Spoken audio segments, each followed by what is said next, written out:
Support for the Alan L. Edwards Psychology Lecture Series is provided by the University of Washington Alumni Association.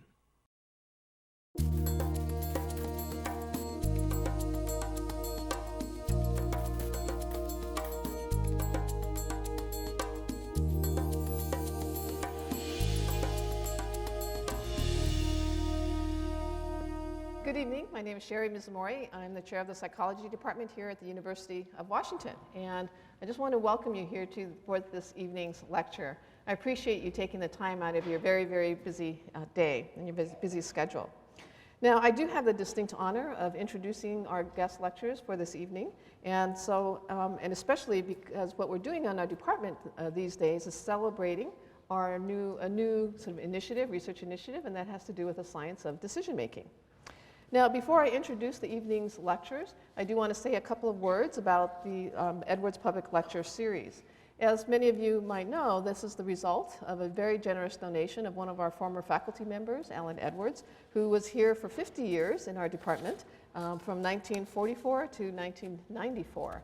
And after he passed, his family decided that they would like to honor his contributions to the department by establishing this endowment that allows us to not only feature our own research specialties in our own faculty, but also some of the most notable world-renowned scientists out there right now in this field.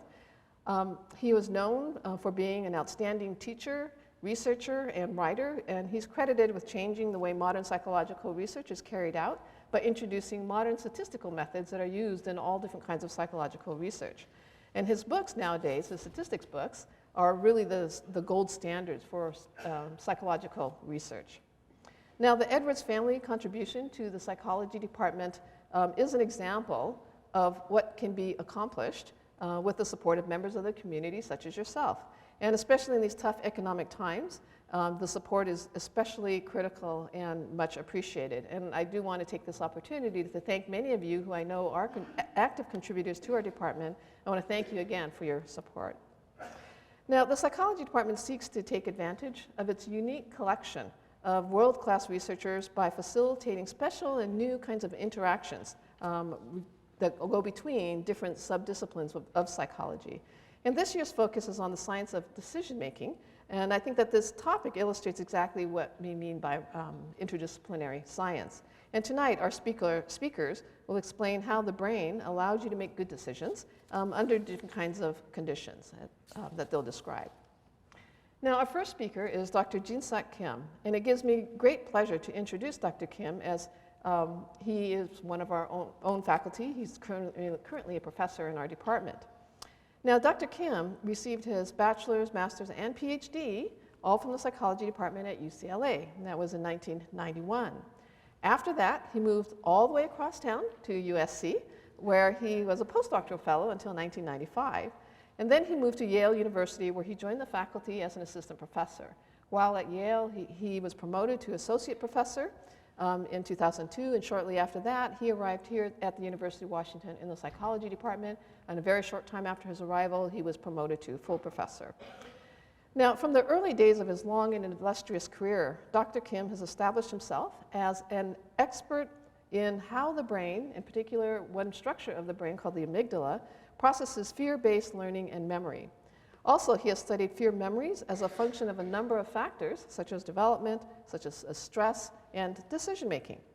Now, his accomplishments, which you'll hear about tonight, were published in some of the very best scientific journals, such as Science, the Proceedings of the National Academy of Sciences, Frontiers in Neuroscience, and the Journal of Neuroscience.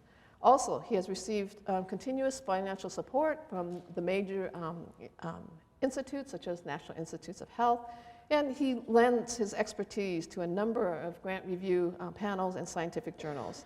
He is currently the president of the Pavlovian Society. He is an elected member of the Association for Psychological, an elected fellow of the Association for Psychological Science, and he has received numerous awards for his contributions to the field. So it's with great honor that we welcome Dr. Jeansok Kim.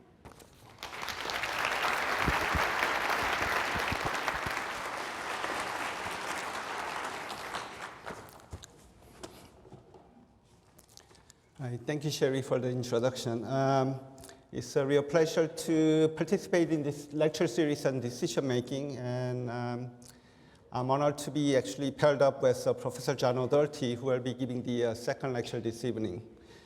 What I'd like to do is to tell you some recent findings from my laboratory on how fear influences foraging behaviors in rats and how such research has implication for understanding the neurobiology of risky decision-making, ultimately in humans. Now, Charles Darwin, in his book on the expression of emotions in man and animals, stated that emotions such as fear are instincts that evolve because they provide protective functions. Okay? So fear is useful, but you may ask, okay, so how does fear influence decision-making in humans? So this is an interview of Alan Greenspan, the former Federal Reserve Chairman from Time Magazine. Let me read you. He was asked, what is the biggest change of mind you've had since 2008?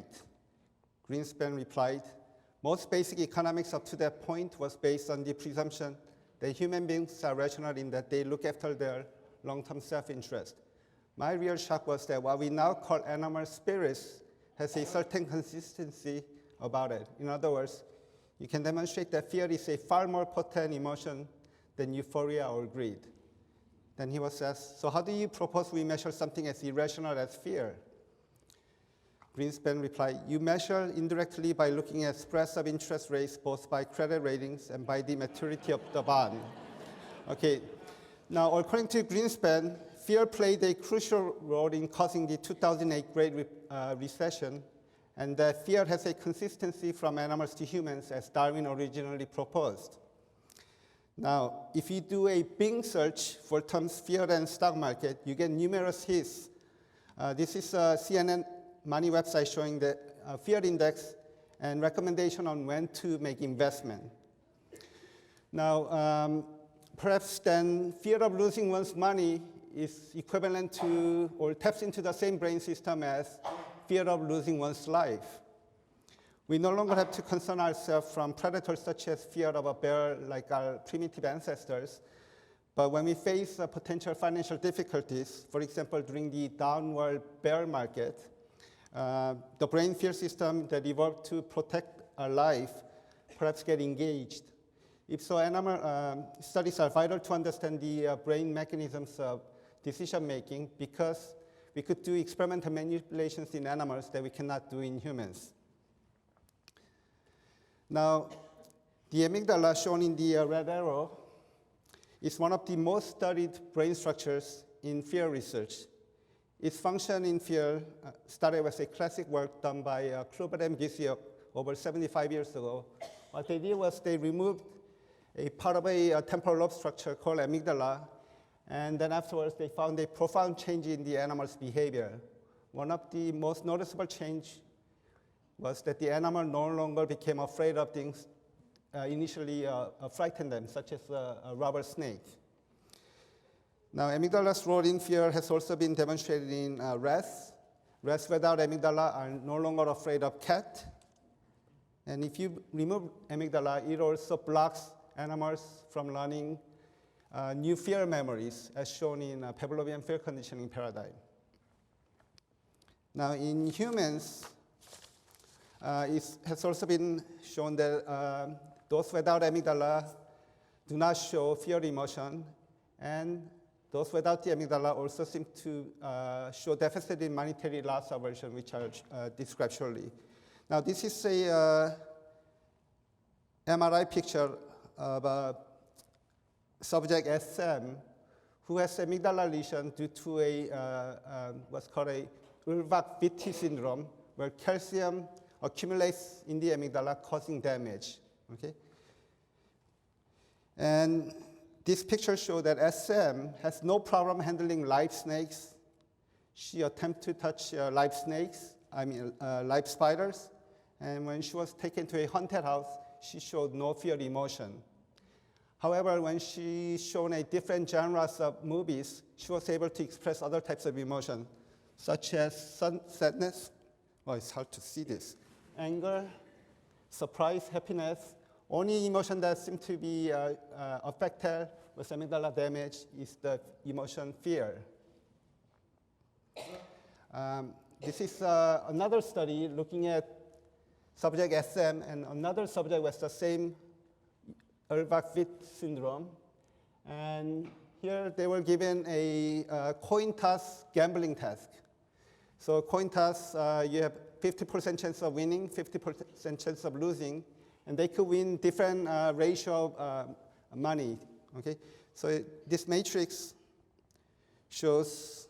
So right here where I'm pointing, when they win, they have a 50% chance of winning $50, and then 50% chance of losing only $20. So this would be the best gambling scenario for the subject.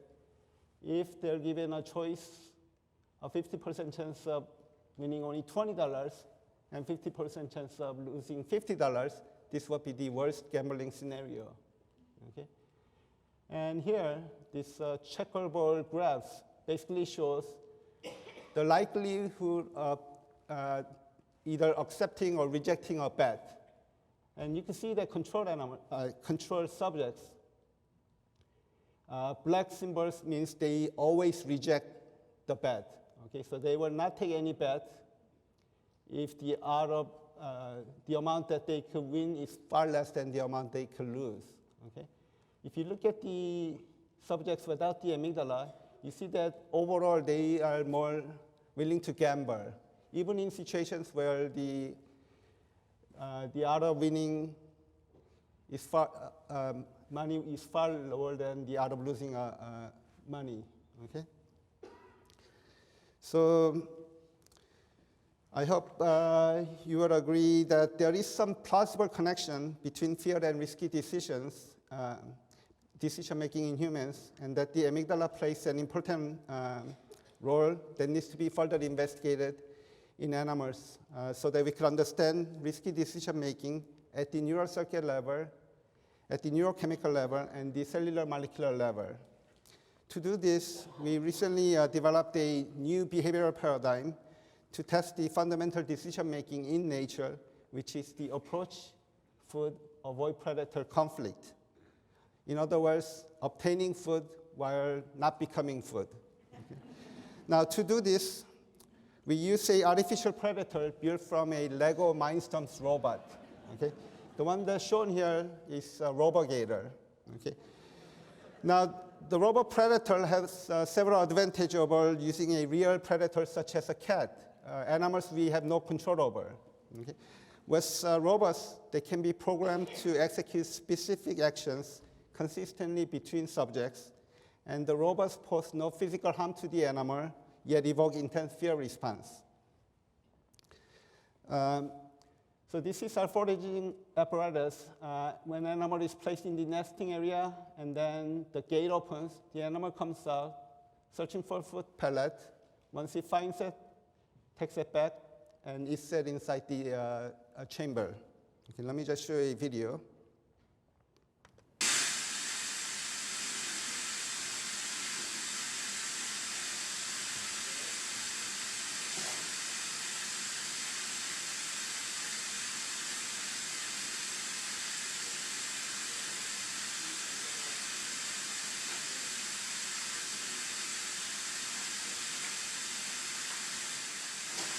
So the animals are given 3 foraging trials a day, and this rat happens to have an electrode implanted chronically into the amygdala, so later we can lesion the amygdala. Now, this is a group data showing that very first time you open the foraging gate, the animal is kind of scared to come out, but eventually they come out, and then once they come out, they explore the foraging area until they find the food pellet and takes it back. By day 2, all the animals are focused in just looking for the food pellet and taking it back to eat. Okay. Now, this is the same rat that I showed you before, encountering the Robo-Gator for the very first time.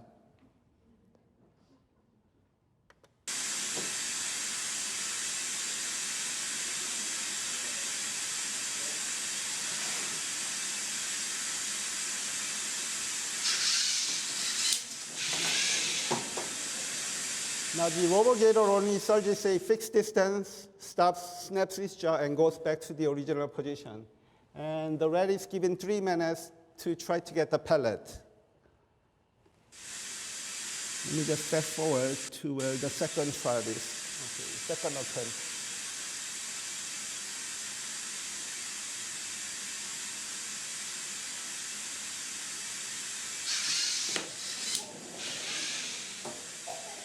And then the animal will make another attempt about here.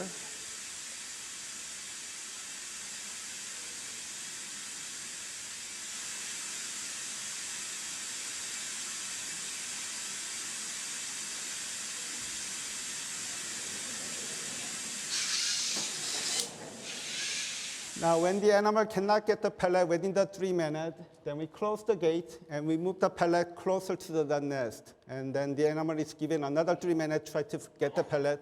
If it cannot, then we move it even closer. Okay? Actually, looking at this and standing here, I feel like a rat, and the camera looks like a Robo-Gator.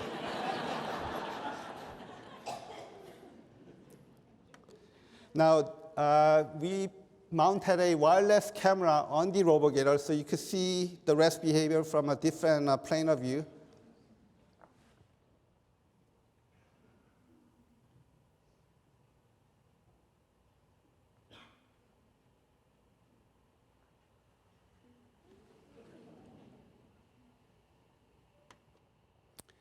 Okay, this is the same rat after we lesioned the amygdala a day before. Okay, so this is the second day that the animal is experiencing the Robo-Gator without the amygdala, and you will see a dramatic change in its behavior.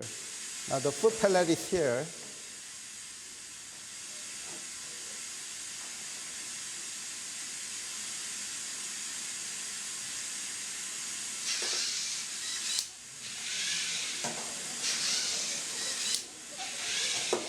Now, without the amygdala, the animal is still motivated to go get the food, and animal still takes the food and takes it back to the nest to eat. It just doesn't care about the Robo-Gator animal, no longer afraid.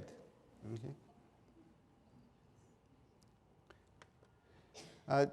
These are group data. Each circle represents one rat, and you can see all animals could only get the pellets if the pellets are very close to the nest. They will not go beyond certain distance to get the pellet. When the amygdala is damaged, all the animals will go all the way to where the robot is to get the pellet. Okay, so no amygdala, no fear. This is another study where instead of permanently lesioning the amygdala, we inject drug directly into the amygdala so we could temporarily inactivate the amygdala when the animal first encounters the robot. And then next day, when the drug wears off, we retest the animal, and you can see when the amygdala is inactivated by this purple circle, they're not afraid of the robot, but once the amygdala is back to normal, they're afraid of the robot. Okay? Now, amygdala lesion and, this is just to show the spread of the drug. We take the drug as a fluorescent dye, so we could image it. And we are the drug is pretty much acting only in the amygdala. Now, both amygdala lesion and amygdala inactivation inhibited fear. What about if you were to make the amygdala neurons become a little more excitable? And we tested that by injecting a drug called bicyclin, which has been shown to produce anxiety. So it's an anxiogenic drug. And animals that were given this anxiogenic drug, even at safe distance, they become hyper afraid. Okay? So they become hyper risk aversive.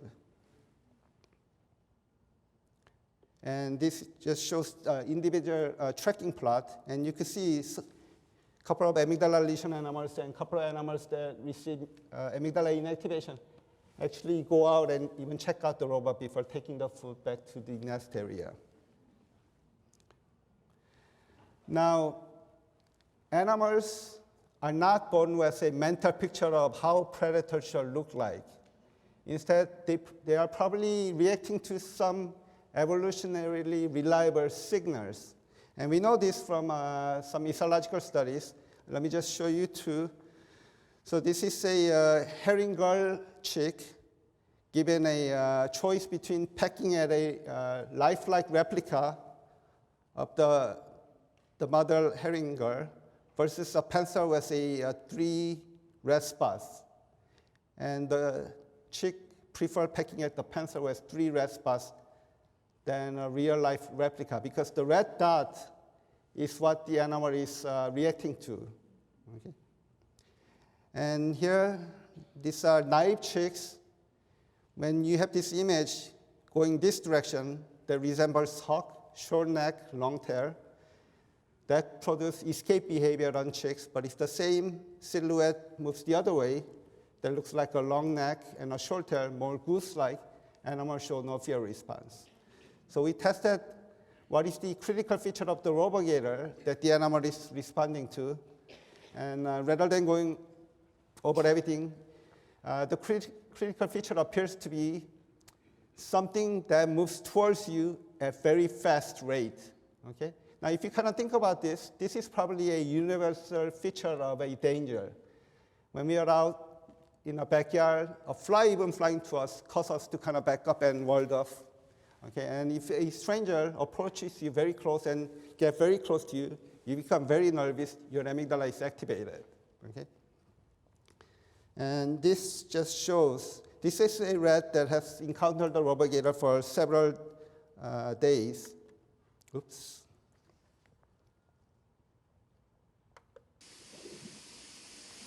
And basically, we have a Robo-Gator starting from same position, and it either moves forward or backward. So the forward approach is the critical fear-eliciting stimulus. Okay. So it's not the sound.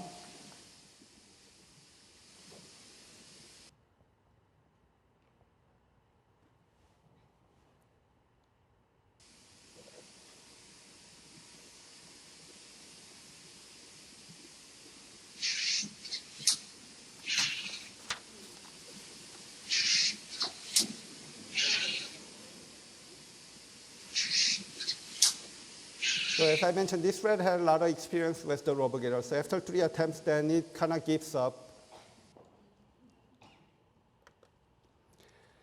Now here, we tested whether what we call a conditional threat situation to see whether they will change their foraging behavior. So animals are given a choice between a normal tasting food pellet and a chocolate flavored food pellet. And rats like us really likes chocolate, okay? And what we did was, whenever animal goes for chocolate, the Robo-Gator surges toward the animal. When the rat goes toward the normal pellet, the Robo stays still. And then we want to see what happens to their foraging behavior. So here, just to show you that rats love chocolate. So in this example, the chocolate is on the top here. For other rats, we we counterbalance the chocolate position with a pellet. So here's trial 1. Here's trial 2.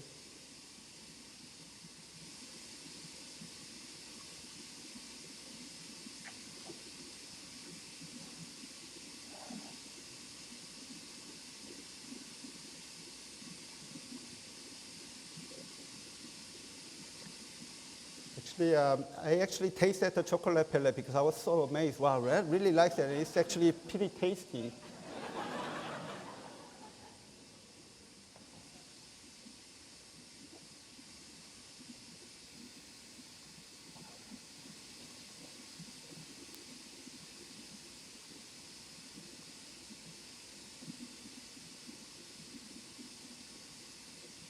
Now after this, we'll place a Robo-Gator, and this Robo-Gator will only move when animal goes toward the chocolate side.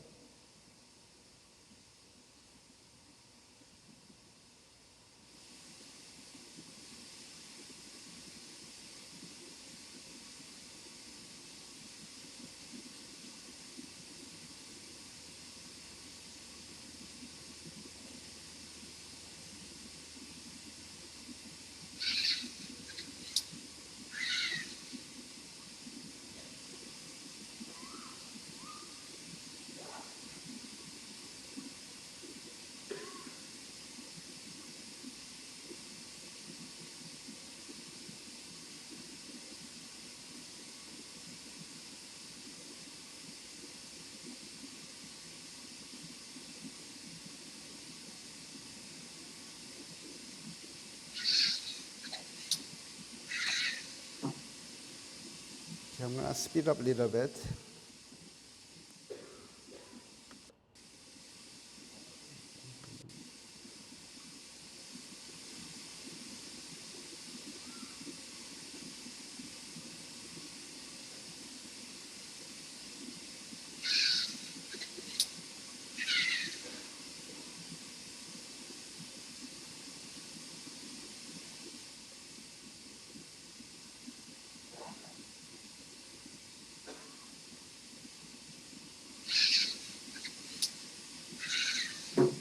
Okay, after it makes several attempts, animal is going to change its foraging strategy.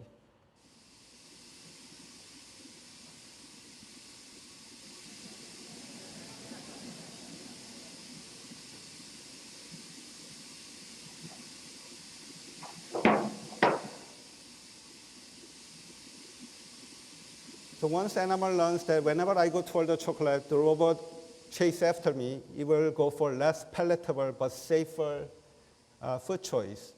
But from time to time, it will try the chocolate side to see whether the robot is still approaching. Oops. Now, this is the same rat after its amygdala has been lesioned. Again, first few trials, we'll see that amygdala lesion animal still prefers chocolate over regular pellet.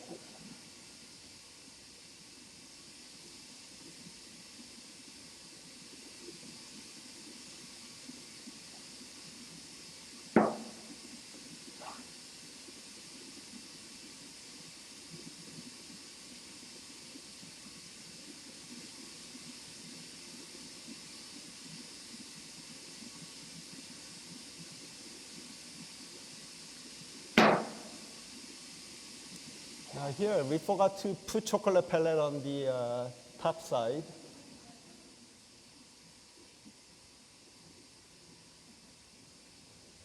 So animal could clearly, so its memory has been affected, its preference has been affected, and it knows like when there's no chocolate, I should go after the regular pellet. Okay? Now let's see what happens with the Robo-Gator.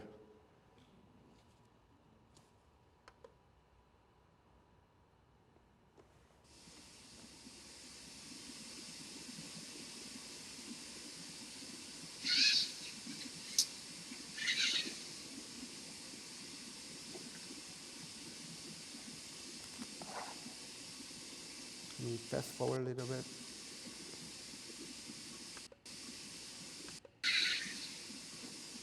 Okay, now we're going to put the chocolate very close, okay, here.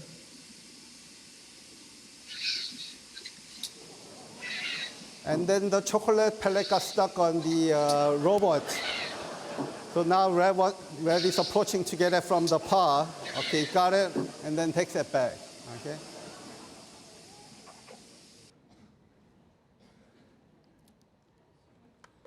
This is a group data just to show that during baseline, when there's no threat, animal prefers chocolate over 90% of the time. These are individual rats. With intact amygdala and Robo-Gator present, they give up on chocolate and they go after the regular pellet. After amygdala lesion, they again prefer chocolate even though there's threat. Now, so amygdala is clearly important for fear. And human studies have also shown that if you just stimulate amygdala, you lower the electrode and just briefly pass the electric current on patients who are undergoing certain surgery. So you probably know that brain itself doesn't have any pain receptor. So people who have epilepsy, they need to be conscious when they're undergoing surgeries. So the surgeons can lower electrodes, pass a little current to see what are the healthy tissue and what are the unhealthy tissues. And what they found is that when they stimulate amygdala, patients experience fear emotion. Okay, so you see different emotions on the bottom, and you see that if you stimulate right or left amygdala, the emotion, fear, and anxiety feelings dominate. Okay? Now, amygdala is one of the several brain structures that's implicated in fear, probably a most popular structure. but there are other structures. And this structure is called periaqueductal gray, or PAG, in the brainstem. And if we stimulate, these patients are stimulated PAG because they have an intractable pain. Their pain, medications do not work. So when they give morphine, it doesn't help. So they're given brain stimulation to alleviate their pain. And depending on where you stimulate in PAG, you could elicit this kind of sensation. So let me just read a couple of here. So first study says, in men, the feeling evoked from PAG stimulation had a quality described as fearful, frightful, or terrible, and he would not allow further stimulation. The second study, the patient reported, something horrible is coming. Somebody is now chasing me. I'm trying to escape from him. Okay? So we were interested in seeing what happened to a foraging rat if we just simply stimulate the amygdala and PAG without any external threat. Okay? Now, PAG's brain stimulation and fear has been studied before, but we're going to do a little bit different, and let me just briefly explain. So we implant stimulating electrodes into amygdala in some rats and stimulating electrode into dorsal PAG in other rats. And what we do is, because the location of the stimulating electrode varies from rat to rat, we have to find the current intensity that generates fear response. Okay? And we use the lowest current intensity that produces fear response. And here's a rat that's getting an amygdala stimulation in this conventional experimental chamber. Okay? And previous studies have shown that in this setting, if you stimulate the amygdala, animal will show a freezing response. They become like a statue. And then they also emit some distress sound. Okay? So this we replicated.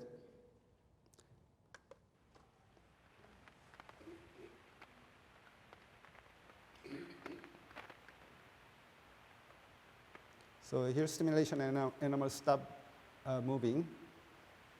So this is called freezing response. And then it also emits what's called a ultrasonic vocalization that we cannot hear. So we use a bat detector to convert the ultrasound to audible sound. Okay? So then we're going to use this same current intensity in our foraging apparatus. This is an animal that has a stimulating electrode in the dorsal PAG. Remember, in human case, they report something like panic, right? Something's chasing after me, I want to run away kind of thing.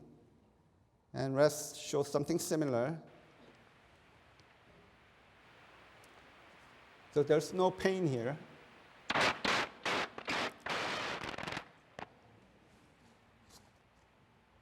And then it also emits this ultrasonic vocalization. So we have different current setting for different animals. And then we're going to use the same stimulation intensity in this foraging setting. Okay? So this has never been done before. So we need cables so we could pass the current through into the animal's amygdala or PAG. So here, animal just goes out, gets the pellet, takes it back. Now here, each time animal gets close to the pellet, we briefly stimulate the amygdala that produces freezing in this animal. Okay, so we want to see if animal will freeze.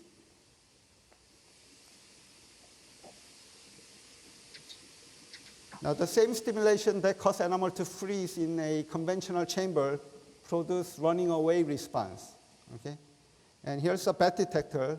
Animal doesn't emit any ultrasonic vocalization in this setting, even though it's the same stimulation. Okay.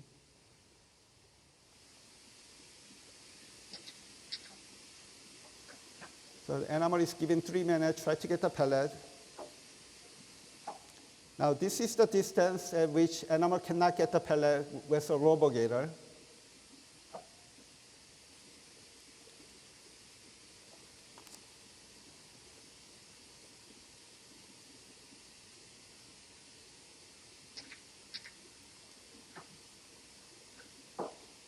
Now, remarkable thing about this is when we move the pellet right in front of the nest, this is a location at which almost all the animals could get the pellet, even though there's a Robo-Gator. But with amygdala stimulation, animal just cannot get the pellet.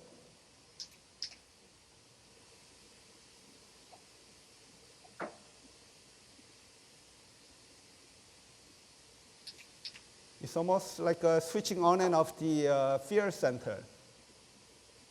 Animal runs back, doesn't know why.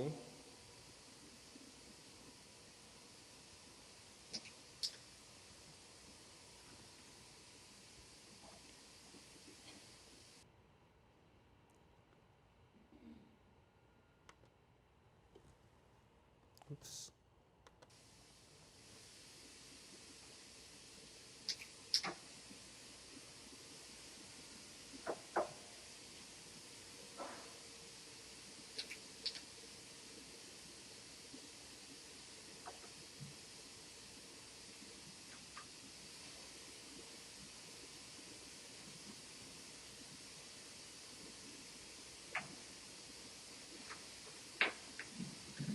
Now, these are kind of studies that you cannot do in humans, right? Humans have to be in the surgery room.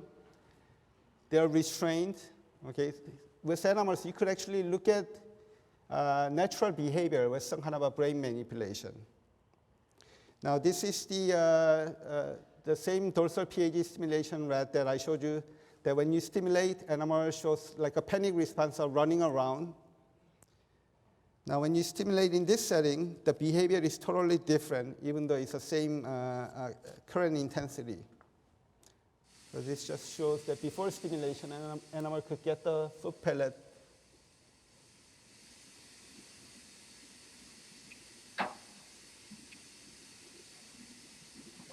And just fast forward.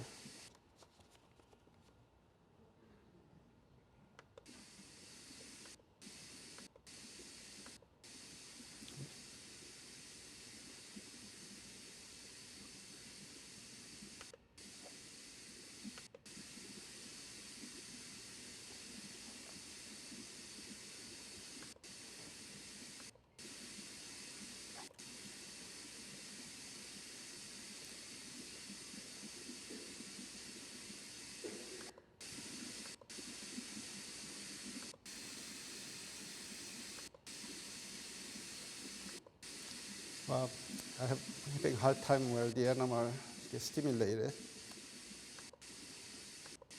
But actually, trust me, I'm a scientist.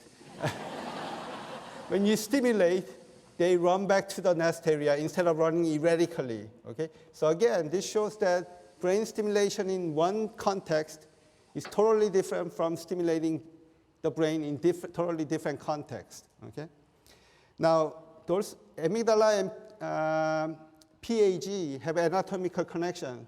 So since they produce same type of escape behavior, you might say, well, maybe the effect goes from amygdala to PAG to motor output, or it could go from the other direction. So we tested that. Here, simply stimulate the amygdala makes the animal keep running back. Oops. Now here, this is an animal that has no PAG, but the amygdala stimulation still works, okay? Only way you could explain this is that amygdala stimulation effect doesn't require PAG, okay? However, here, PAG stimulation effect is completely abolished when you lesion amygdala, okay? So what this is saying is that the PAG is actually projecting to the amygdala to produce effect, okay? And I'm gonna come back to this later. Now, with the robot experiment, I showed you data that animal cannot get the pellet beyond certain point, but if the pellet is placed nearby, it could get it. So we were interested in, okay, how does animal assess this, okay? So, I mean, I guess a good analogy could be something like when we jaywalk, you know, if the cars are really far away, most of us will jaywalk, assuming there's no police around, okay? Now, if the cars are really close, most of us will not cross, right? Otherwise, we'll be seriously injured. But then there are sort of like a gray area. So we wanted to see, okay, what are the brain structures that may compute this kind of a spatial or distance fear of gradient of fear. And to do this, we focused on a brain structure called hippocampus. And there's a reason why, because in hippocampus, there are cells called place cells, which were discovered by O'Keefe and Dostoevsky in 1971. These are pyramidal cells. They show increased firing only when animal is in a particular location. Okay? So this shows in a circular foraging area, this particular place cell will fire whenever animal enter this area, and different cells will fire at different location. Okay, so together, collectively, they provide some kind of a cognitive or mental map of the external world. Okay, so we were postulating perhaps it's the hippocampus that provides this kind of a spatial information that allows the animal to make a decision whether to go after the pellet or not. Okay. Let me just show you a placer so you could appreciate this. So the heat map represents the location where this particular placer will fire. Whenever an animal goes in there, the sound you hear means that cell is evoking action potentials. And the Christmas tree ornament is so that camera could track the location of the animal.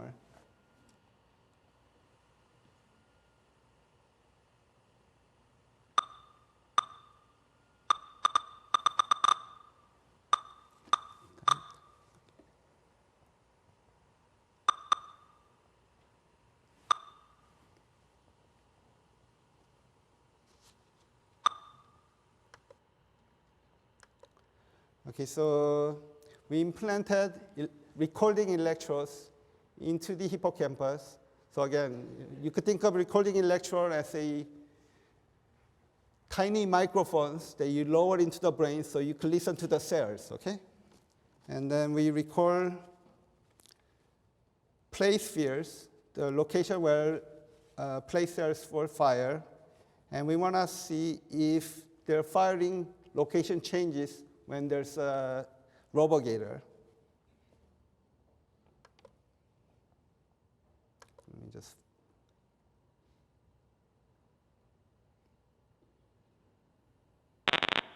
So these cells tend to fire here. And then when we record from many placers and then plot their place spheres, so this represents the nest. This close to the nest, we call it proximal, and this location that's close to the Robo-Gator, distal to the safety of nest. And when we do this, we find that the place spheres that are formed close to the threat are the ones that are very unstable. And this kind of makes sense, right? When there's a threat, you don't want to kind of pay attention to where you are. You have to react and run away. And as you get closer to a safe area, then you should kind of recognize, oh, okay, I'm in the safe location, okay? And that seems to be exactly what's happening. So when we look at this, how stable the place spheres are, whether they fire in same location before the Robo-Gator, as during the Robo-Gator, we find that the place spheres that are in the nest area and near the nest area are very stable, but place spheres that are far away are unstable, okay? Now, this is a sort of a working model that we're working on these days. It's very simple scheme. Now, as I mentioned, the connection between dorsal PAG and amygdala is really intriguing to us because the PAG is in a kind of in a reptilian part of the brain, phylogenetically speaking, okay? Whereas amygdala is part of a neural brain structure. And the most neuroscientists believe that our higher cortical structures projects and inhibits more primitive center to control primitive urges from being expressed. However, our studies show that this primitive center actually is influencing this more neural part of the brain. Okay? So perhaps this pathway is what Alan Greenspan was referring to humans having animal spirits of non-rational fear. Okay, and this might be activated when we are in a threatening situation, such as when we have an economic collapse, okay, which makes us to make a totally irrational decision. Okay. Now, when we first did the robot experiment, I thought, wow, we are being very clever. We were using artificial predator. We programmed to scare the rat. And then a former colleague of mine from Yale told me, actually, somebody did something like that 50 years ago. So I was going, really? No way. So I searched YouTube and found this video by a famous psychologist, Harry Harlow. Let me just show you this. Now, in this experiment, this is the apparatus we use.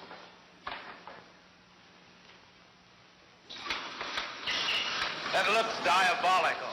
That's just the way the baby monkey feels about it. Flashing eyes, loud sounds, moving mechanical parts, all of these things are designed to frighten a monkey. Now here we have a peaceful, resting baby monkey. Let's find out what his reactions to his mother are when we frighten him.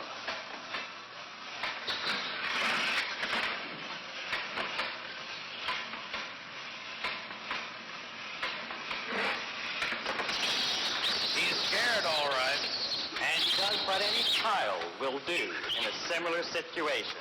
He runs away. It's more than running away. He was running to his mother, to touch her, to drive away his fear. Contact with the mother changes his entire personality. Look, now he's actually threatening the diabolical object. Yeah, so to my dismay, somebody did use a mechanical device. But if I've known this study, I probably would not have done the Robo-Gator study. So sometimes I think it's good to be ignorant. Anyway, let me just acknowledge a few people. The original robot experiment was done in collaboration with Jeansok Kim, who's a professor at Korea University when he was doing a sabbatical in my lab. The actual idea for using Robo-Gator actually came from my son, who was at that time in middle school. He was in a robot club, and they were making all these robots fight each other, on a table. And I saw that, I kind of go, wow, I had a eureka moment. And then the brain stimulation was done by primarily by my postdoc, Jeansok Kim, in collaboration with Ger Richter Levin's lab at University of Haifa in Israel. Thank you.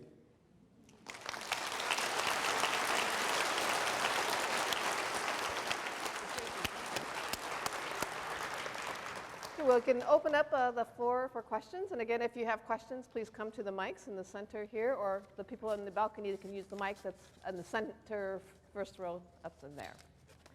So I had one question as we get started. So, there's one figure where you're talking about the human stimulation study, and they showed the fear response went up. But I couldn't help but notice the happiness response went way down. Yes. So is there a connection there? Yeah, I think the happiness is probably a byproduct of the fear response going up. You can only do one or the other? Yes. Okay. Yeah. Unless you have some kind of psychopathology, maybe you could do both. Yeah. Yes, there's a question right there. Is this turned on? Is that my Test? Okay. So in the amygdala stimulation condition, I'm kind of surprised that after getting the one treat, the rat scurried back to the nest instead of going for the other one. If there's no fear, why not get all the food he can? Yeah. You talking about the chocolate pellet and the regular pellet? At some level, pellet's a pellet. Yeah. Well, so without the amygdala, animal, whenever you, okay. So first of all, the pellet size is fairly big, so it can only carry one. Yeah. On the spot, he takes it back. So so we purposely picked a larger pellet because we didn't want it to eat outside. Makes sense. Thanks. Any other questions? Okay. Oh, maybe one. In the natural world, we sometimes see an animal making friends with a predator. Do you have any hypothesis on that? Do you think that's because one has a damaged amygdala? Okay, actually that's a very good question. So there's this parasite that are found in cat's gut called Toxoplasma gondii, I believe. It's a single cell parasite that could move. And apparently, as I mentioned, it lives inside a cat's gut. And when the cats excrete, rodents come and eat it. And this parasite get into the rodent and travels to the brain. And Robert Sapolsky at Stanford has recently shown that this parasite almost causes rewiring of the rat's amygdala so that the rat no longer is aversive of smell of cat or cat urine, and it actually gets attracted to cat urine like it would be attracted to a receptive female, a rat. So it would actually go toward the urine instead of running away. And then if it goes to the urine, there's higher chance that the cat's around and it will consume. So this parasite could sexually reproduce only in cat's gut. So it's a way to kind of hijack the rat's circuitry. So it's using it for its mating purpose. So that's so that might explain maybe why in real natural world, not like in a house setting where a cat and a dog could get together, cohabitate, or even maybe a rat that when they're raised together from young.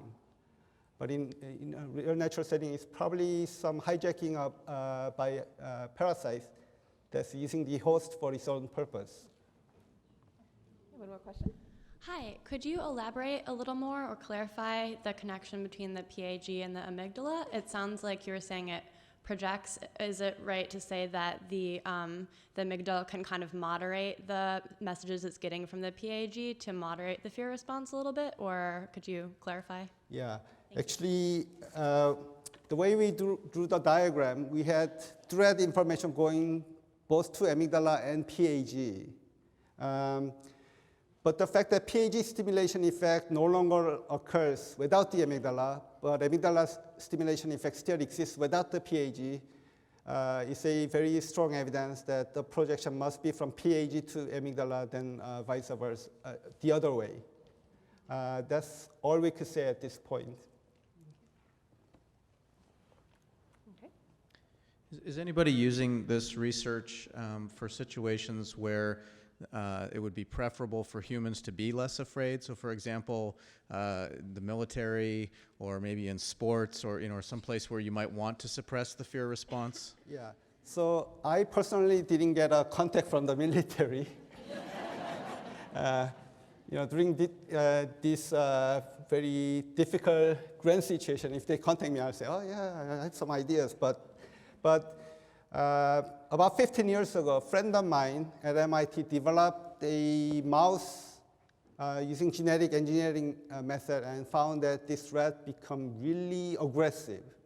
So in mice, you could do aggressive behavior by putting what's called a resident intruder test. So where you put a resident intruder into resident, they fight, and most of the time, residents win.